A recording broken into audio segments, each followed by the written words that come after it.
الشفاعات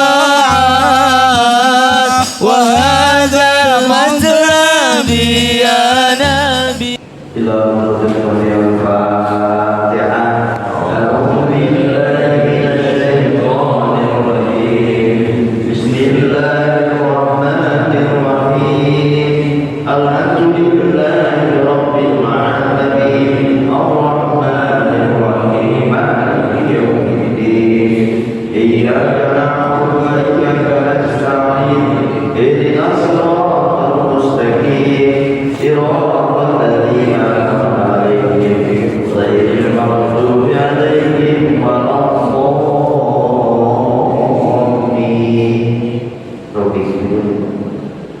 Assalamualaikum warahmatullahi wabarakatuh. Alhamdulillahilladzi asra bi'abdihi laylan minal masjidil haram ilal masjidil aqsa wa a'rajahu minad darajatil adna ila darajatil a'la wa minal masjidil aqsa ila sidratil muntaha. Asyhadu an la ilaha illallah wahdahu la syarika lah wa asyhadu anna sayyidana Muhammadan abduhu wa rasuluhu la nabiyya ba'dah. Wa subhanaka la ilma lana illa ma 'allamtana innaka antal alimul hakim. Fa ya ayyuhal hadirun rahimakumullah usikum wa nafsi bi taqwallah wa ibadil muttaqun. La ilaha illallah la mawjuda illallah. La ilaha illallah la ma'budu illallah. La ilaha illallah la matluba illallah. La ilaha illallah la maqsuda illallah. Bismillahirrahmanirrahim. Tawakkaltu 'ala Allah la haula wa la quwwata illa billah. Wa qala ta'ala a'udzu billahi minasyaitonir rajim. Inna iddatas syuhuri indallahi isna asyara syahran fi kitabillah yauma khalaqas samawati wal arda minha arba'atul hurum. Wa qala ta'ala aydan fi ayatil ukhra wasari'u ila maghfiratin min rabbikum wa jannatin arduhas samawati wal ardh uiddat lil muttaqin. Wa qala nabiyuna Muhammadin sallallahu alaihi wa alihi wasallam inna rajaba syahrullah wa sa'bana syahri wa ramadana syahri ummati.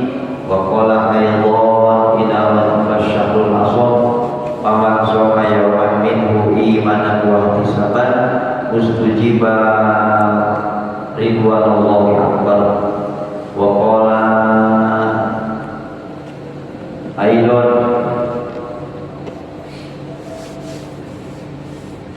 ra'aitu lailatal mi'raj naharan ma'uhu a'la minal asad wa qabratu minas salji wa adyamu minal miski faqultu li Jibril liman hadza liman sallu alaika fi syahril rajab wa ba'dahu Allahu a'lamu bi muradi.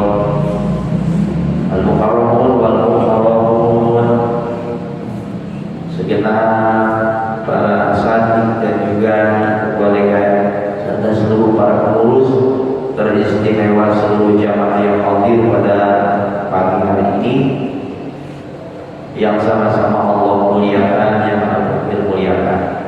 Seraya puji syukur kita panjatkan kehadirat Allah Subhanahu wa taala, di mana alhamdulillah di pagi yang cerah ini secerah di tangan nyongsong hari Ahad yang kedua di bulan Januari dan juga di minggu kedua di bulan Rajab. Tentunya masih di bulan-bulan pertama di tahun 2025. Secerca harapan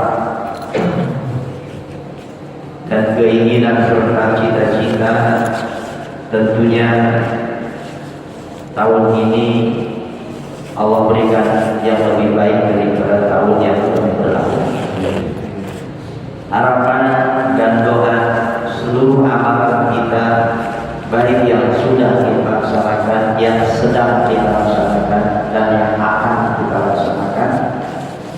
Karena setidaknya kita ada 3 poin yang kita bisa laksanakan atau kita bisa ambil faedah dan manfaat dari amalia dan juga ibadah pada hari ini.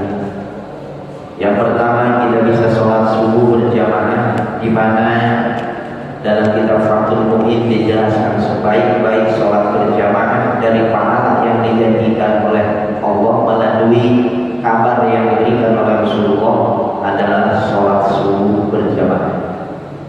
Bahkan ketika kita mampu melaksanakan 2 rakaat sebelum sholat subuh, Rasul mengatakan khairud dunya wa ma fihi, lebih baik daripada dunia dan isinya.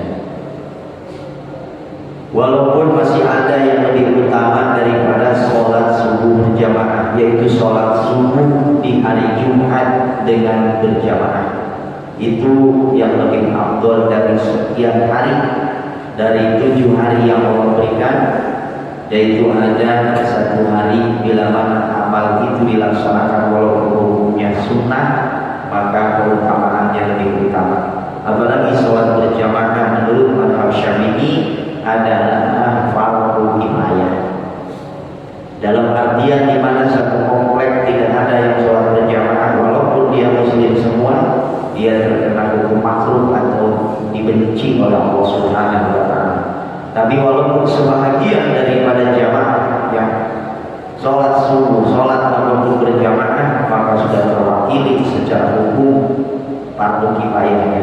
Walaupun yang diberikan pahala berjamaah adalah khususnya orang yang berjamaah, dan berjamaah itu tidak mesti di masjid.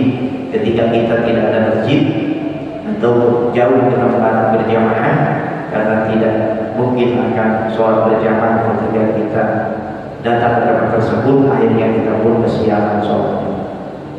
Di rumah pun dengan keluarga itu adalah bagian daripada sholat berjamaah.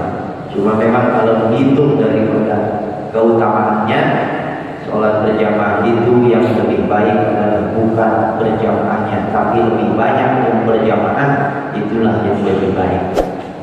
Jamaah yang dirahmati Allah Subhanahu wa taala, umat bersalah-salah, mudah-mudahan selalu Allah kita melimpahkan kepada junjungan kita Nabi besar Muhammad sallallahu alaihi wasallam, walaupun secara khusus ya Nabi itu tidak perlu lagi doa dari kita, tapi justru kita yang butuh daripada baginda Rasulullah sallallahu alaihi wasallam. Tujuannya secara pribadi adalah minta untuk diri kita, agar tetapi kita paham bahwa yang sudah dipenuhi selama hidup dan meninggalnya bahkan sampai akhiratnya yang dipenuhi dengan rahmat Allah adalah baginda Rasulullah sallallahu alaihi wasallam.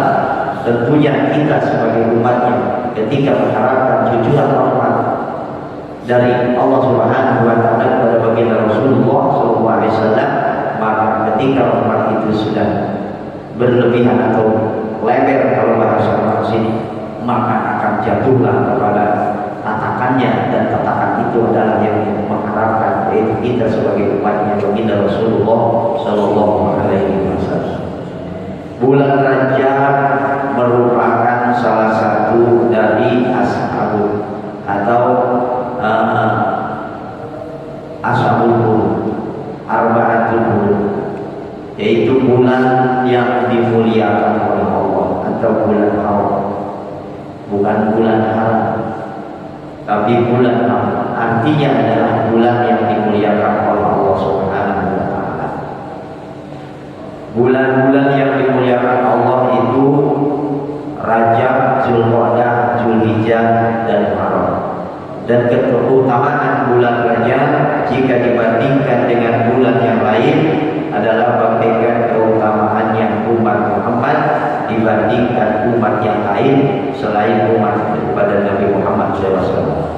Rajab juga mengandung arti yaitu memuliakan. Oleh sebab itulah orang-orang Arab sangat menghormati bulan Rajab, sehingga konon hanya mengunci Ka'bah, membuka pintu Ka'bah selama 1 bulan penuh di bulan Rajab, dan pada bulan yang lain hanya dibuka pada hari Senin dan juga hari Kamis.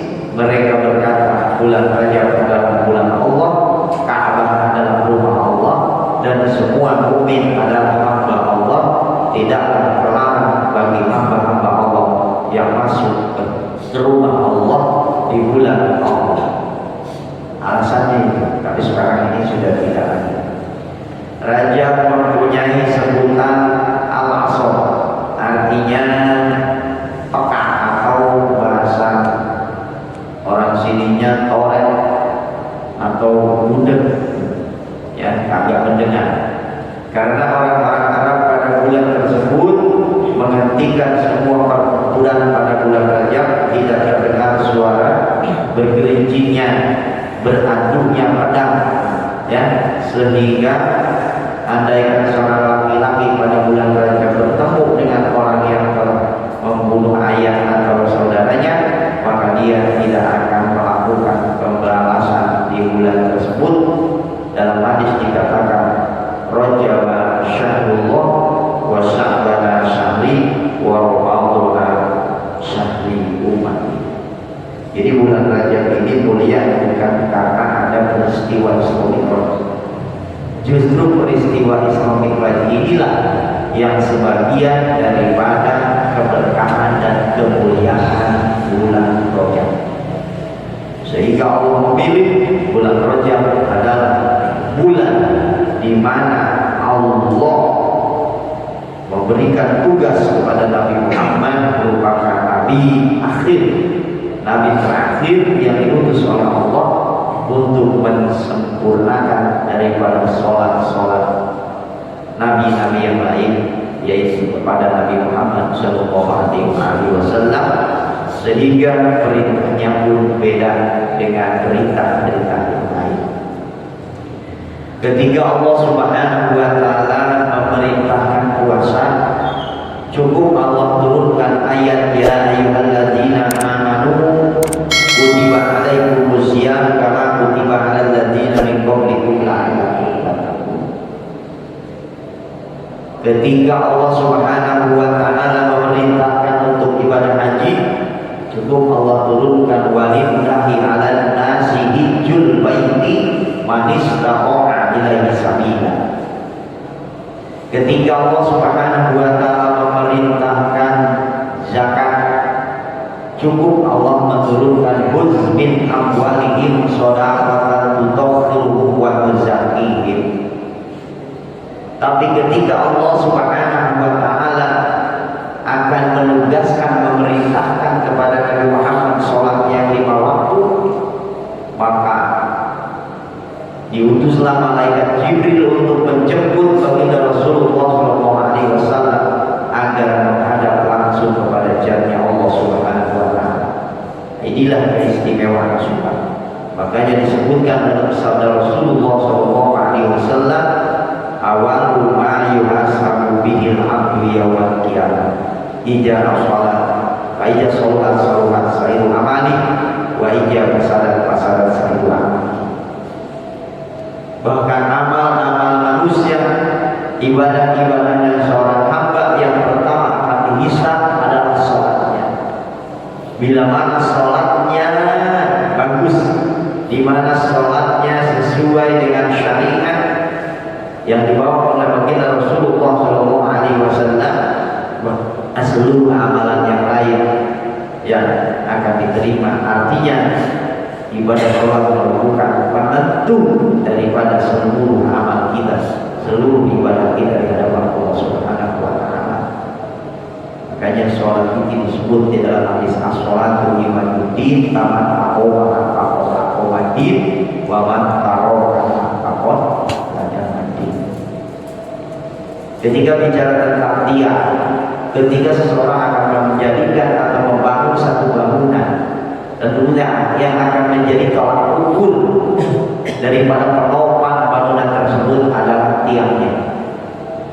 Saya sedang memperluas masjid ke depan, tiangnya 2 kali lipat tiang penuh, sehingga orang bertanya, akan katakan berapa lantai Pak Haji? Saya katakan sementara 2 lantai, tapi sudah saya desain untuk konstruksi bangunannya 3 lantai ini akan kuat. Nah, kenapa tujuannya 2 lantai? Oh, dipersiapkannya 3 lantai. Saya sadar usia saya besok Februari tanggal 17 itu sudah memasuki usia 55 tahun. Sementara usia baginda Rasul SAW hanya 63 tahun. Dan prediksi Rasul SAW tidak pernah meleset. Ketika ditanya bagaimana usia umatmu, hai Muhammad, apa kata baginda Rasul? Usia umatku masa-masa panennya, masa-masa banyak kematian di usia 60 sampai 30 tahun itu rata-rata umat Nabi Muhammad meninggal dunia. Walaupun tidak semuanya, rata-ratanya usia itu Pak. Kata Nabi usia 60 tahun sampai 70 tahun itu rata-ratanya umat Nabi Muhammad meninggal dunia. Sementara kalau seandainya sama saja usia saya dengan baginda Rasulullah, berarti tinggal 8 tahun lagi. Sementara 8 tahun ke depan perkembangan masyarakat di Cianjur ini sangat signifikan. Kenapa? Karena semua ladang, semua tempat-tempat yang biasanya ditanami padi, ditanami cabai dan lain sebagainya, pepohonan segala macam, sekarang sudah jadi perumahan. Di kampung yang tadinya rambutan, durian, jengkol, petai, buku, ya apa sih yang tidak ada di Cianjur dulu?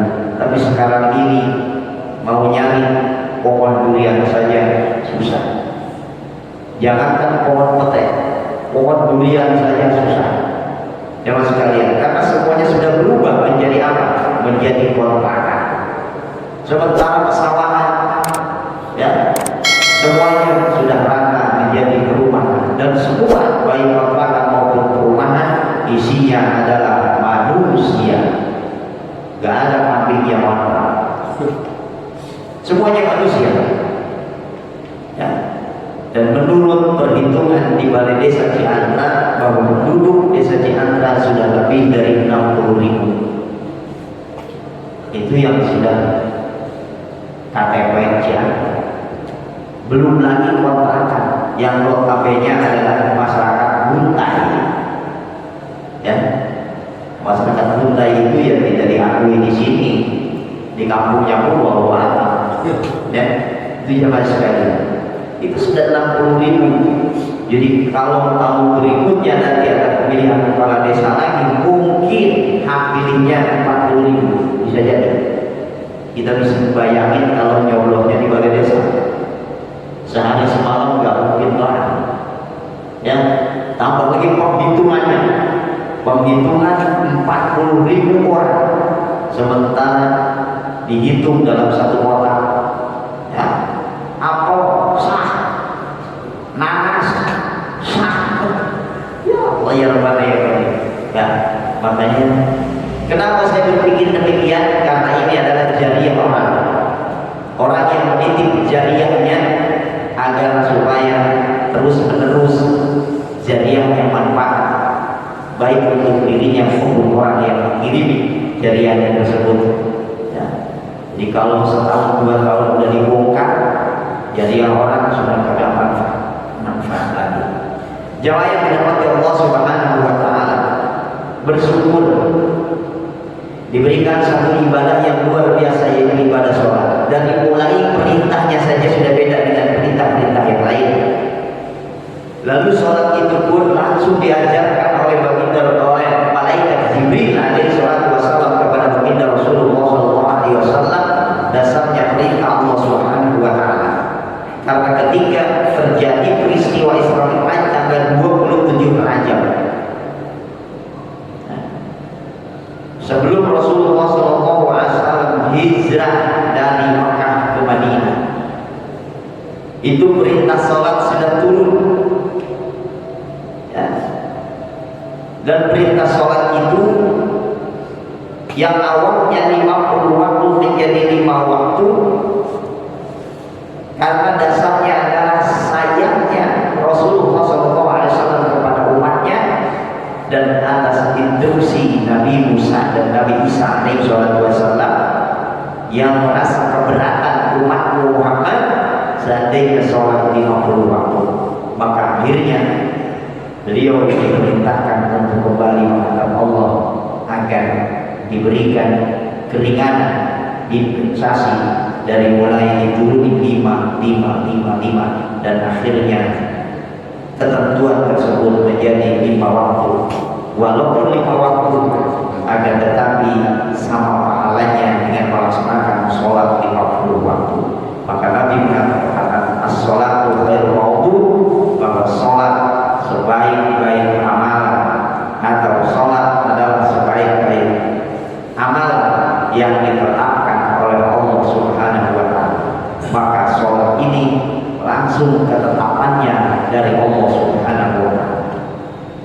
Maka ketika Rasulullah SAW turun ke bumi setelah melaksanakan Isra dan Mi'raj, beliau tidak melaksanakan sholat 5 waktu. Akan tetapi beliau justru malah bahasa kitanya bingung, diperintah sholat sehari semalam 5 waktu, 5 kali sholat dalam sehari semalam, tapi sholatnya seperti apa ini?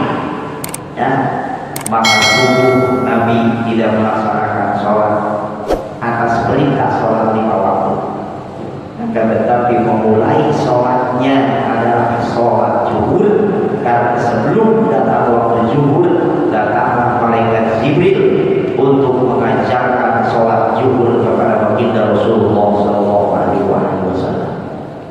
Maka saat itu barulah Rasulullah SAW sholat zuhur dengan bimbingan dari malaikat Jibril SAW. Begitu pula ketika datang waktu asar, karena waktunya pun ditentukan oleh Allah. Inna sholata kanat alal mu'minina kitaban mawquta. Maka sholat ini oleh ulama disebut ibadah muqayyadah atau ibadah mahdhah, ibadah yang ketentuannya itu langsung dari Allah dan tidak boleh dirubah-rubah. Waktunya ditentukan oleh Allah. Ya, kewajibannya 5 kali dalam sehari semalam ditentukan oleh Allah. Waktunya ditentukan, tata cara ibadahnya ditentukan, jumlah rakaatnya pun ditentukan oleh Allah Subhanahu wa Ta'ala. Maka disebut as-sholatu khairu mawdu, sholat adalah sebaik-baik amal yang ditetapkan oleh Allah Subhanahu wa Ta'ala. Dan sholat ini sendiri adalah merupakan taubat harian, sebagaimana sahabat Abu Dzar radhiyallahu anhu, beliau pernah berjalan dengan Rasulullah SAW. Kharaja bisita'il waqt yatahafat ta'akhadha bimutsid min sajarah. Qala faja'al dhalikal waqt yatahafat faqala ya Abu Dzar qultu labbaik ya Rasulullah. Jadi Nabi itu ketika berjalan dengan sahabat Abu Dzar, kebetulan di musim dingin, karena musim di Mekah itu ada 3 musim. Yang pertama musim dingin, yang kedua musim panas, yang ketiga musim semi. Beda sama di Indonesia, cuma ada 2, musim kemarau sama musim hujan. Musim hujan banjir, musim kemarau kekeringan. Nah di Mekah mulai kemarin Desember, saat cuaca di sana adalah dingin. Ya. Januari, Februari biasanya masih dingin. 3 bulan kemudian ke depan akan berubah lagi menjadi musim panas. Dan musim panasnya lebih panjang daripada musim dingin. Ketika beliau berjalan sahabat Abu Jar dengan Rasulullah SAW, lalu Rasulullah melewati satu pohon, dan kebetulan pohon tadi karena tidak kuat menahan dingin, maka daun-daunnya pun berguguran. Lalu beliau potong satu ranting, dan ranting itu beliau praksak kalau bahasa Indonesia, ya, dan semuanya rontok, ya. Apa kata beliau? Ya Abu Jar, qultu labbaik ya Rasulullah. Abu Jar, kata Abu Jar, aku penuhi panggilanmu ya Rasul. Qala, baginda Rasulullah mengatakan, innal abdal muslim, di mana seorang muslim la yusalli salat yurudi biha wajh Allah fata'afat an wujuhuhu kama hadal waraq an hajihi sajarah. Di mana seorang muslim melaksanakan sholat semata-mata lillah, maka beliau mengharapkan ridho Allah. Fata'afat an wujuhuhu, maka akan berjatuhanlah dosanya seperti berjatuhannya daun ini dari pohonnya, atau daun ini dari ranting tersebut. Itu perumpamaan yang disampaikan oleh baginda Rasulullah SAW.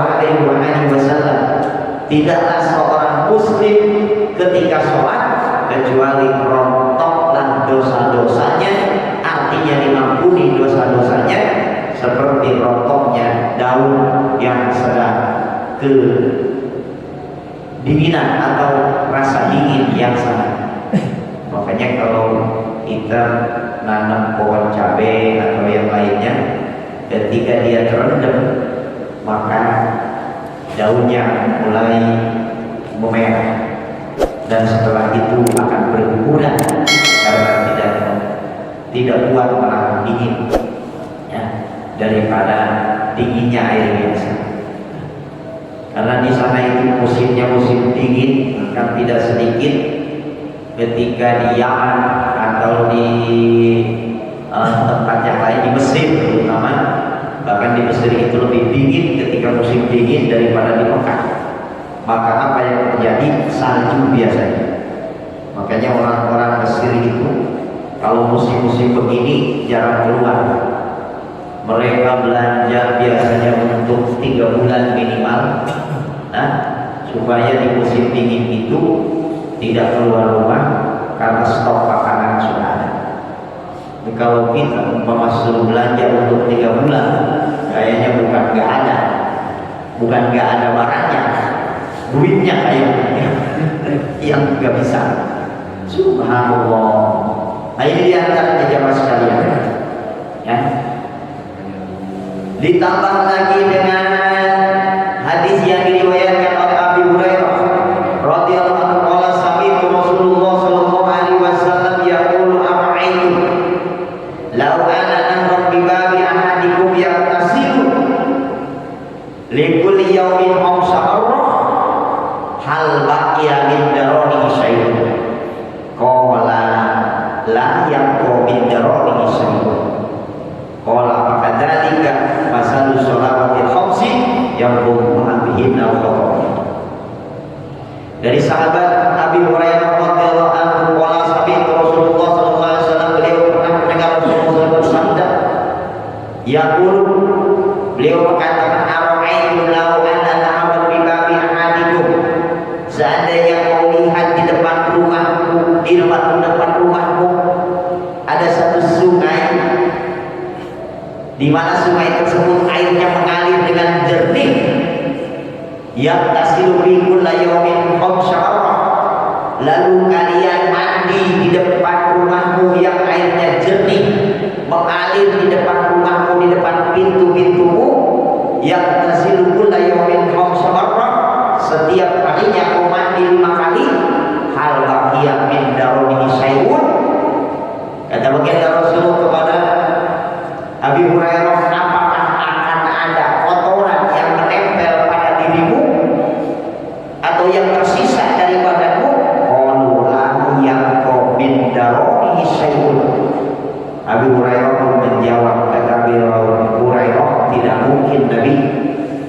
di depan rumah, di depan pintu ada air mengalir jernih, lalu kita mandi 5 kali, apakah mungkin masih ada kotoran yang nempel pada diri kita? Apa kata Nabi? Qala bakadzalika masalul shalawatil khamsi, itulah perumpamaan sholat 5 waktu. Bila mana muslim sholatnya sudah 5 waktunya terjaga, maka seolah-olah diperumpamakan orang yang mandi 5 kali dalam sehari semalam. Apakah masih ada kira-kira dosa yang nempel pada dirinya? Yang Allah bihinna wa apa kata Nabi?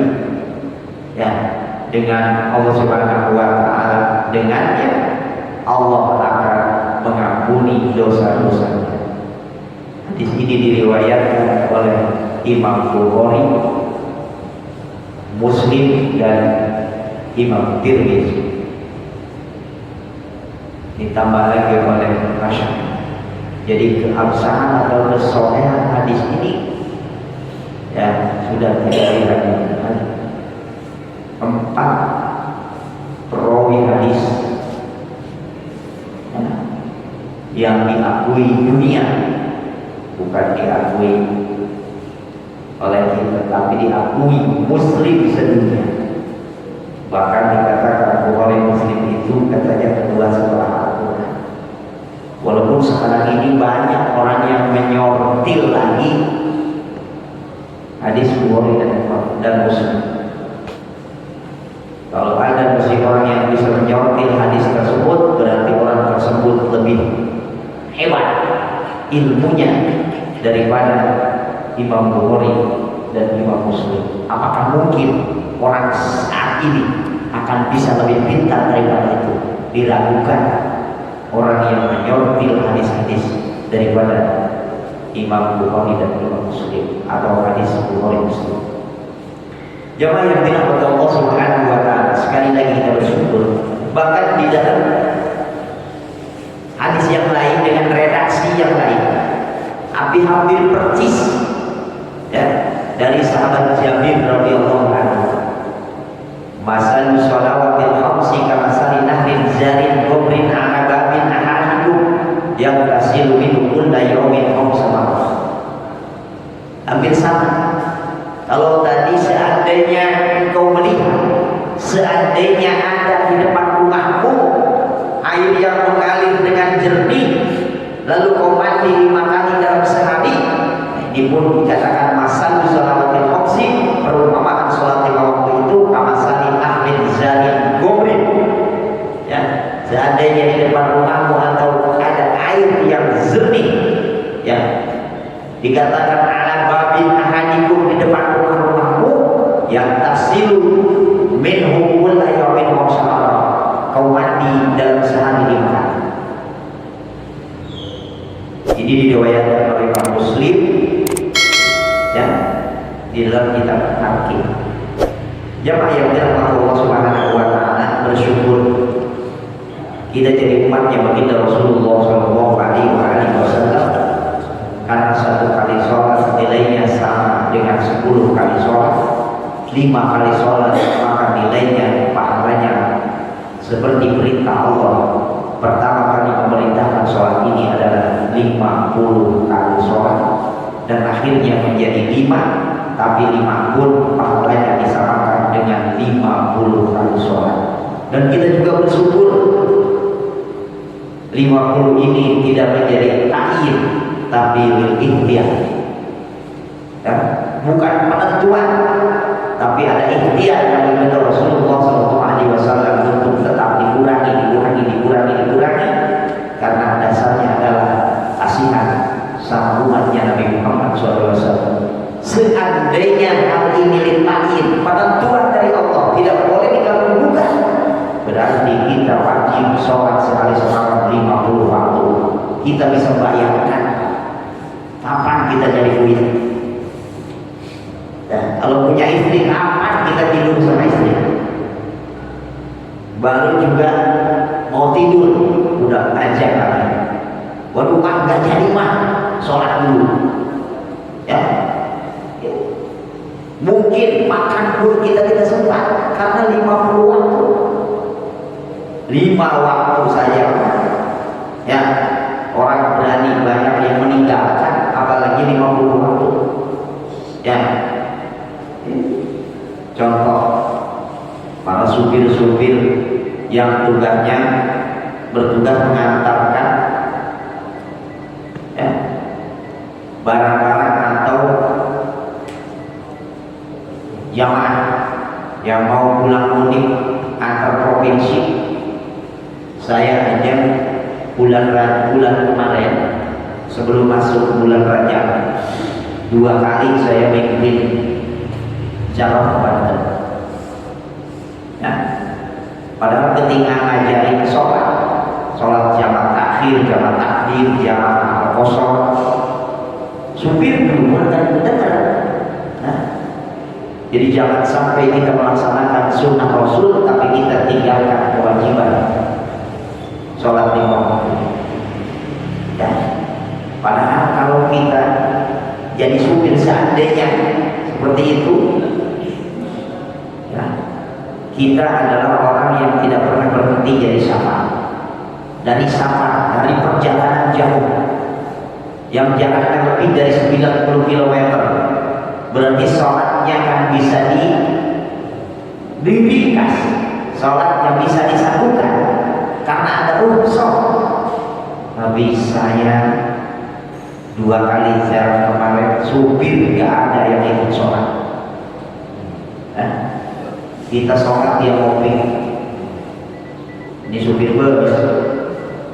Kita jangan sampai cuma supir angkot aja untuk sholat. Jangankan ikut jarah, sholat aja yang hukumnya wajib mereka tinggalkan.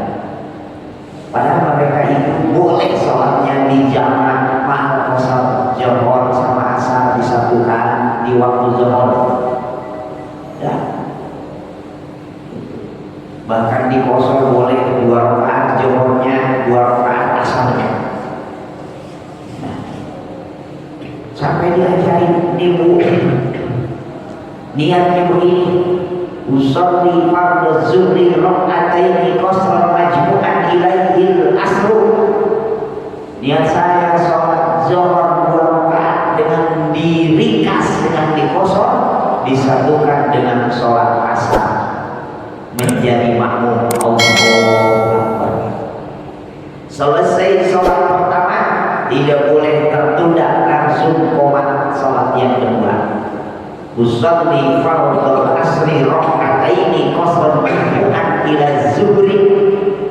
Kalau tadi zuhur ilaihil asr, zuhur disatukan dengan asar, lalu sholat asarnya di waktu zuhur, namanya jamak takdim ma'al qasar, sama usolli sunnah usolli fardhu asri raka'ataini qasran majmu'an ila zuhri. Selesai di sholat zuhur 2 rakaat, 2 rakaat sholat asar. Ketika datang waktu asar kita tidak mesti sholat lagi. Ketika datang waktu maghrib, maka niatkan saja jam takdim dengan sholat isya.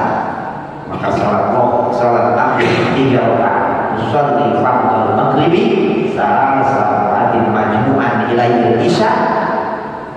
Kalau sholat sendiri lillahi ta'ala, Allahu Akbar. Lalu kita sholat isya rubaiyatin, berarti boleh lagi dikosor, tinggal sholat isya 2 rakaat. Usolli fardhu isya'i rakaat ini qasran majmu'an ila maghrib. Selesai itu sholat, maka ketika kita di perjalanan sampai nyampe rumah lagi, kita tidak mesti mikirin sholat isya karena sholat isyanya sudah disatukan dengan maghrib ya.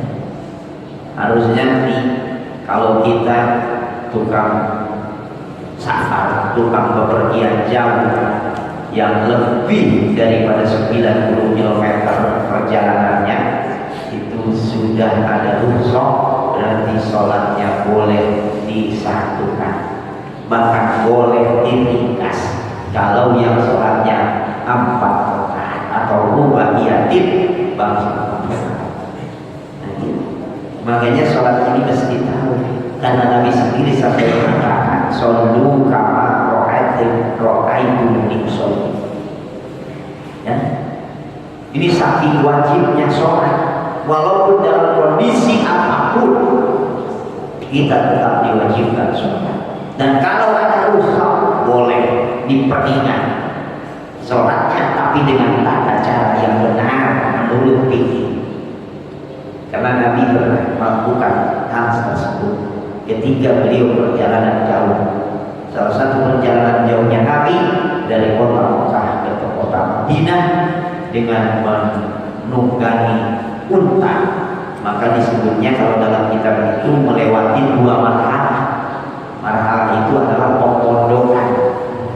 Karena pemondokan dulu itu pakai aturan. Pemondokan pertama umpama 45 km ada tempat istirahat.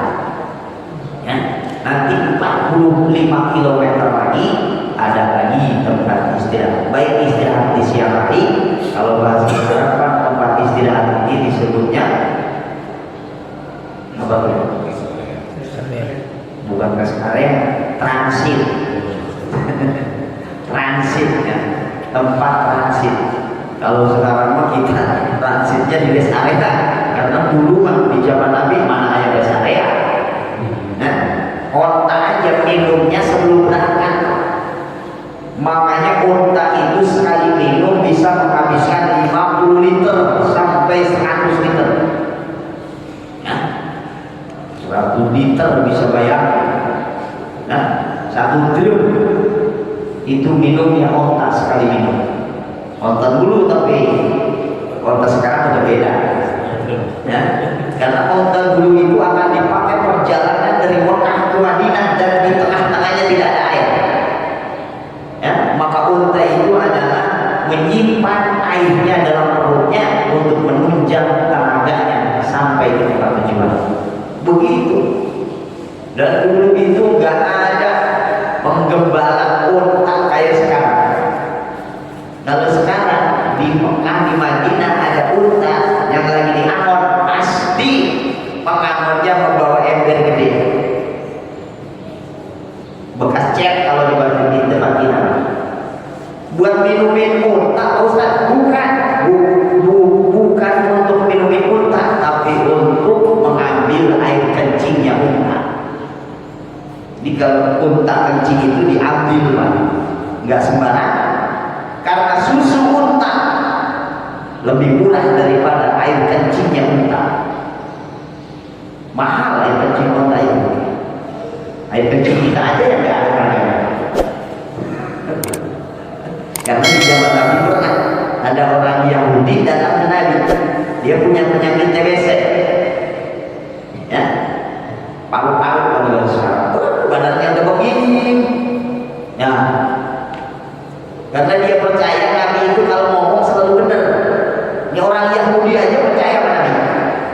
Ya, begitu sampai kepada Nabi Muhammad, bukan dia Rasulullah. Dia kan tidak mengakui Muhammad Rasulnya Allah. Muhammad, aku ini punya penyakit yang sudah menaun. Badanku semakin kecil, semakin kurus. Lalu apa obat yang buat penyakitku ini? Muhammad, kalau bahasa kita cuma burowan kali ya, itu udah minum aja air kencing unta. Ya, karena Nabi Muhammad itu dia yakin dengan kalimat Nabi Muhammad, dengan bibirnya Nabi Muhammad yang ngomong, maka dia kembali ke rumahnya lalu beliau meminum air kencingnya unta dan dengan izin Allah orang ini sembuh. Makanya sampai sekarang tuh air kencing unta mahal. Saya pernah teliti ketika saya mau jarok, mau datang ke peternakan unta, nanya sama supir. Kebetulan supirnya orang Bandung. Di tahun 2015 saya kedua ke Mekah, ya, menginjakan kaki kedua kali di Mekah. Nanya, bener katanya Ustaz, bahwa air kencing unta itu lebih mahal daripada susunya. Nih kita beli nanti susunya. Ya, satu aqua yang tabung itu cuma 5 real. Ya, kalau aqua yang gede itu 20 real. Nah, dan air susu unta itu diambil hari itu, saat itu diambil. Ketika kita datang turun dari bus, mereka langsung mengambil air susu unta. Itu langsung dituangin, langsung aja. Ya, ditawarin. Saya tanya, kamu ya? Kata dia, asyar ya. Hom saya halal saja, halal. Oh berarti bisa ditawar. Ya, ditawar. Kata saya 5 real halal. Nawarin 10 real, tapi bisa dibeli 5 real. 5 kali 4 sekarang baru 20.000. Ya, sedangkan air kencing unta katanya satu botol itu bisa, bahasa kitanya bisa 50 real. 50 real kali 4, 5 kali 4, 200 ribu berarti. Ya, selisihnya luar biasa jauhnya. Ya Allah. Tapi orang Indonesia gak pernah ada yang beli. Kenapa? Jijik. Entah kalau malam itu dipakai apa dipakai pupuk, apa dipakai apa bawa. Kalau dipakai obat, tidak mungkin. Orang Islam gak mungkin mengkonsumsi obat haram, ya kan? Walaupun obat, tapi kalau haram, jangan kita ngambil jalan pintas. Ini kalau ada sekarang nih, kita nih kena tipes. Nih orang sekarang kan lebih cenderung memilih air cacing atau ngambil cacingnya lalu dibikin obat tipes. Padahal selain cacing juga masih banyak obat yang lain. Kecuali kalau itu penyakit sudah ada obatnya. Obatnya hanya itu yang bisa syariatnya secara syariat bisa menyembuhkan. Jangan sekalian. Tapi kalau tidak, kalau masih ada obat-obat yang lain, nah salah satunya ada obat tipes yang manjur itu adalah sawo mentah. Nah, sawo mentah setengah matang atau jemengkau diiris-iris, nah, lalu direbus nggak lama-lama, 2-3 menit, airnya mendidih, angkat, minum. Itu lebih baik, lebih bagus daripada air cacing. Nah, ini kan kita udah cacing paling manjur kan. Secara syariat cacing halal apa? Haram. Ayo, Haram. jangan ragu-ragu. Nah, kalau lindung halal. Kalau cacing walaupun segede lindung tetap cacing.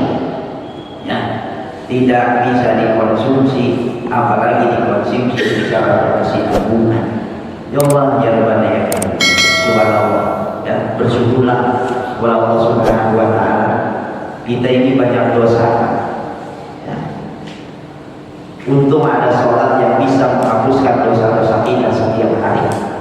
Kita berdosa itu bukan setiap hari, tapi setiap jam, setiap detik, setiap menit kita bisa berbuat dosa. Nah, gak terasa. Saya aja kadang-kadang kata saya banyak banget dosa.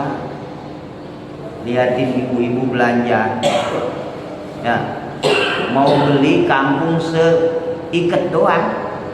Kangkung yang 15 ikat diangkat semua satu-satu. Kata saya, ya Allah, emang mau beli berapa tuh ibu-ibu? Ya, beli satu doang 15 ikat semua diangkat. Mana yang paling bagus dari 15? Kalau kita kan gak begitu, laki-laki mau belanja. Kalau saya belanja setengah jam kelar, Pak. Nah, kalau ibu-ibu setengah jam milih bawang doang. Ya. Terus ada lagi kurang sedikit, cuma kurang anget doang. Karena bawangnya dapat milihin dia. Ya, lalu ditambahin tuh si tukang dagangnya ngambil sendiri. Mang, jangan. Nah, saya harus pilih, padahal kurangnya cuma 2 biji bawang. Yo, ya Rabbana ya Karim. Pas milihin sendiri kebanyakan. Nah, akhirnya si mamangnya kesel, dicomot lagi aja banyak. Ya Allah, ya Rabbana. Kata saya, subhanallah, ada orang ya, bahkan banyak. Kadang-kadang udah angkat, dia sendiri yang nambahin, bukan angkat mas. Masa orang yang dagangnya dia yang nimbang, lebih tahu kita yang beli. Ya, toh kalaupun dia membohongi kita, itu resiko dia. Ya, resiko dia. Makanya saya itu nggak pernah istri saya sebelahnya. Ya, saya terus yang belanja. Takut begitu istri saya. Ya. Nah, kalau perempuan kan hampir nggak semuanya sih, hampir rata-ratanya begitu. Nawar itu udah nomor wahid. Ya, yang saya nggak senang itu kalau ada ibu-ibu tadi nambahin sendiri. Orang yang menimpa tukang pegang, udah hangat bu, udah hangat. Ya, tapi masih nyopot dia. Ada lagi, sekarang kan cabai jablay lumayan harganya 120.000. Makanya beli 5.000 gak dikasih pak. Bu, seon aja bu, 10.000, seon kurang. Pas dicopot ada 7 biji pak. 10.000 ada 7 biji. Ya Allah, apa kata ibu tambahin sama mama 2 lagi. Dia yang ambil, dia yang nyomot, 2 lagi ditambahin. Ya Allah, ya Rabbana ya Karim. Ya, 1 minggu ke belakang 14 Pak. 140.000 yang super, yang agak jorek, yang agak jelek 120. Kita bicara cabai jablay. Karena saya tiap hari ke pasarnya, jadi tahu persis turun 5.000, naik 5.000, turun 2.000. Ya, ya Allah ya Rabbana ya Karim. Ya, kata saya itu padahal makanan yang mau dibeli sama kita, mau dimakan sama kita. Ya, kita kan harus khawatir, takut ini jadi subhan. Ya, bisa-bisa kalau yang punyanya Garito berarti jadi haram. Ya. Ya Allah ya Rabbana ya Karim. Nah, itu diantaranya. Apalagi di bulan ini adalah bulan Rajab, dikatakan Inna Rajab syahrul. Allahumma barik lana fi Rajab wa Sya'ban wa ballighna Ramadan. Sampai Nabi mengajarkan itu doa, artinya kita memohon keberkahan bulan Rajab, bulan Sya'ban dan bulan Ramadan. Subhanallah. Ya.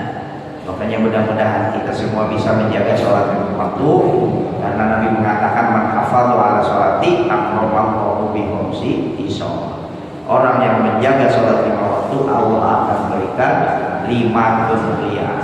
Salah satunya adalah wa yadkhuluna al-jannata bighairi hisabin. Nanti ketika terbangun dari hari kiamat, kita tidak akan dihisab terlebih dahulu. Ya, kita langsung dimasukkan kepada surganya Allah Subhanahu wa ta'ala. Orang yang selalu menjaga sholat 5 waktu. Cuma belajar sholatnya lebih baik, lebih wajib daripada sholatnya. Karena orang yang mau ibadah itu ilmu qabla bad'ihi. Nah, dikatakan mengetahui tata cara ibadah itu ya, sebelum sholat hukumnya wajib. Jadi jangan sampai ibadah sudah memulai, ibadah sudah terkena kewajiban baru belajar. Ya, yang kedua diantaranya adalah niatun sholihatun. Niat ibadah itu yang benar. Dalam artian yang benar, kalau menurut fikihnya begini, kalau menurut tasawufnya begini. Menurut tauhidnya bahwa ibadah itu tidak boleh dicampur adukan dengan makhluk. Kenapa sih? Rajin ngaji. Kalau nggak ngaji rewel banget istri saya. Ya. Kenapa sih? Sholatnya rajin amat ke masjid. Saya kalau sholat di rumah malu sama mertua. Mertua saya kan jam 11. Padahal Johor jam 12, jam 11 mertua saya sudah pergi ke masjid. Jadi itu yang namanya biniatun sholihatun, niatnya yang baik. Ya, menurut tauhidnya, menurut fikihnya, innamal a'malu biniyatin. Amal, sahnya amal itu tergantung niat.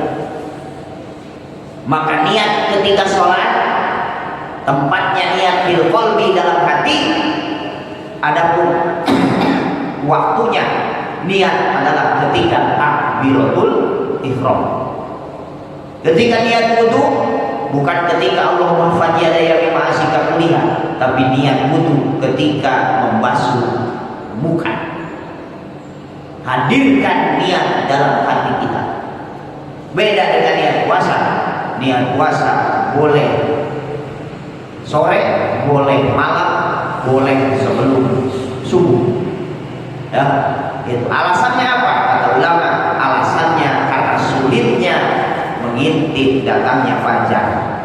Itu kalau puasa enggak, mesti bareng dengan puasanya. Kalau seandainya puasa tahun ini besok jatuh hari Senin, nah begitu datang waktu maghrib malam Senin, di situ sudah disahkan secara syariah niat puasa untuk hari esok. Nah, saya mantar aja habis tarawih, monggo. Saya nanti aja setelah sahur, silakan. Saya nanti aja setelah sholat subuh, tidak sah.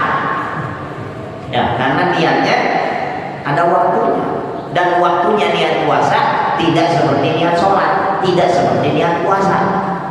Ya, tidak seperti niat haji.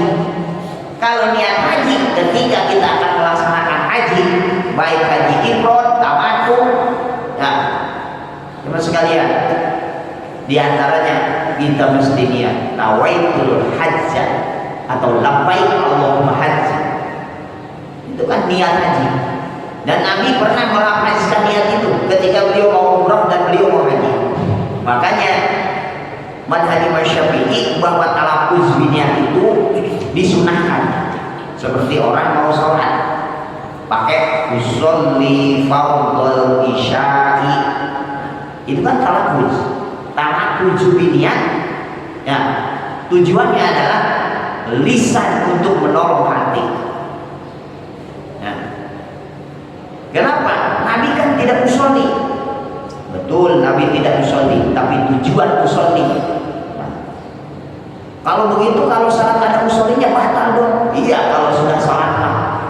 Tapi kan usolli dibaca sebelum salat, sebelum takbiratul ihram. Sedangkan ukuran salat, akhirnya salat aqwalun wa af'alun muftatahatun bitakbir wa muftatamatun bitaslim. Takrifnya salat itu diawali dengan takbir, diakhiri dengan salam. Sementara orang usolli udah takbir belum? Belum. Kalau sudah Allahu Akbar usolli fardhal maghribi, nah itu yang gak boleh. Itu makanya mau pakai usolli silakan, karena ada dasarnya dan ada imam yang diikuti, enggak pun enggak apa-apa. Yang penting niat bil qalbi, karena rukun sholat ada 3 rukun: bil qalbiyah, rukun qauliyah, rukun fi'liyah. Ya, rukun qalbiyah itu rukun hati, tugasnya hati, berarti niat.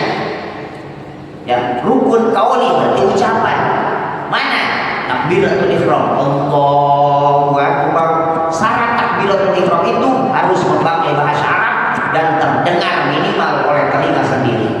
Yang sholat, maksudnya kita yang sholat, takbirnya mesti terdengar oleh kita. Itu syarat takbiratul ihram. Yang kedua, membacanya dengan bahasa Arab. Tidak boleh diganti dengan bahasa Cina. Allah Maha Agung, tidak boleh. Allah Maha Besar, tapi itu Allahu Akbar. Ya. Ada syarat-syaratnya. Lalu rukun yang kedua adalah wa qira'atul Fatihah, membaca suratul Fatihah. Membaca itu harus keluar suara dari mulut kita. Ya, namanya qira'atul Fatihah. Ya. Jadi kalau ada orang membaca surat Fatihahnya tidak terdengar oleh dirinya sendiri, ya bisa dikatakan menurut para Syafi'i itu tidak sah. Makanya minimal terdengar oleh diri sendiri. Itu pun kalau kitanya tidak bolot, kitanya tidak budek. Tapi kalau kita yang baca enggak bisa mendengar, yang enggak mesti gogorokan mesti. Nah, itu walaupun sholat itu sunat dijaharkan di dalam sholat isya dan sholat subuh dan sholat maghrib, tapi kalau sholat sendiri tidak dijalankan sampai kedengaran rumah tangga. Kecuali sholatnya berjamaah dengan istri, semua ada aturannya. Baik itu rukun kauliyah, rukun fi'liyah, rukun pekerjaan mana? Rukun sujud itu rukun pekerjaan, namanya rukun fi'liyah. Ya, bagaimana cara ruku yang baik menurut fikih? Ya, karena fikih itu mengikuti Rasulullah yang dikatakan tadi sallu kama ra'aitumuni usolli. Ya, secara kelihatan garis besarnya atau secara kasarnya sholat itu mudah, Pak. Orang mungkin kita mungkin, orang sujud kita sujud, tapi semua ada aturannya. Ruku adalah merupakan rukun fi'liyah, bagaimana cara ruku yang baik, bagaimana cara ruku yang benar. Begitu pula dalam duduk dalam sholat ada 3 duduk. Yang pertama duduk iftiros, yang kedua duduk tawarruk, yang ketiga adalah duduk istirahat. Mana duduk tawarruk, mana duduk iftiros, ya, mana duduk istirahat. Semua harus ngerti. Ya, enggak duduknya itu semua. Ya, orang tasyahud akhir duduknya duduk tawarruk, dia mah tetap duduk iftiros. Ya, padahal kalau orang tasyahud akhir duduknya harus duduk tawarruk, bukan duduk iftiros. Ya, itu, dan semua itu membutuhkan belajar, dan belajar itu membutuhkan guru. Fas'alu ahla zikri in kuntum la ta'lamun. Tanyakan sesuatu hal itu kepada ahlinya, kepada yang paham. Makanya kita diperintah oleh Allah, kun aliman, jadilah orang alim. Au ta'aliman, kalau tidak jadi alim berarti harus mau belajar. Au mustami'an, kalau malas-malas belajar minimal sering dengerin. Ya, au muhiban, kalau seandainya belum bisa jadi muallim, muta'alim, mustami, minimal jangan pernah membenci mereka orang-orang yang rajin ibadah, rajin ngaji, wala takun khomisan, jangan jadilah engkau yang nomor 5. Udah gak jadi muallim, gak mau belajar, ya, gak mau mendengarkan, gak resep-resep aja, malah membenci orang-orang yang ngaji, membenci orang-orang yang menceritakan tentang agama yang dibawa oleh baginda Rasulullah Shallallahu Alaihi Wasallam. Naudzubillah min dzalik. Ya, ngaji hari ini saya tidak bisa baru kita mutalim, ya, karena bulan ini adalah bulan Rajab, ya, tentunya ibadah yang paling utama di bulan Rajab yang diperintah langsung oleh Allah salah satunya adalah ibadah sholat. Ya, walaupun dalam hadis ini ada kebutuhan sholat, terus ada lagi dalam kitab ini larangan meninggalkan sholat dan ancaman bagi orang-orang yang meninggalkan sholat. Bahkan sampai ada perintah sholat berjamaah dan larangan orang meninggalkan sholat berjamaah. Kalau dibaca semua, ya, dari mulai kebutuhan sholat, ya, kapan diwajibkannya sholat, apa hikmahnya sholat, ya, lalu apa hikmahnya berjamaah, lalu apa hikmahnya orang atau celakanya orang yang meninggalkan sholat berjamaah. Yang jelas, insya Allah, ya, kita semua mudah-mudahan jadi ahli berjamaah, ahli ngaji, ahli ibadah, wafat dalam husnul khotimah. Al-Fatihah. A'udzubillahi minasyaitonir rajim. Bismillahirrahmanirrahim. Alhamdulillahirabbil alamin arrahmanir rahim maliki yaumiddin. Iyyaka na'budu wa iyyaka nasta'in. Ihdinas siratal mustaqim. Siratal ladzina an'amta 'alaihim ghairil maghdubi 'alaihim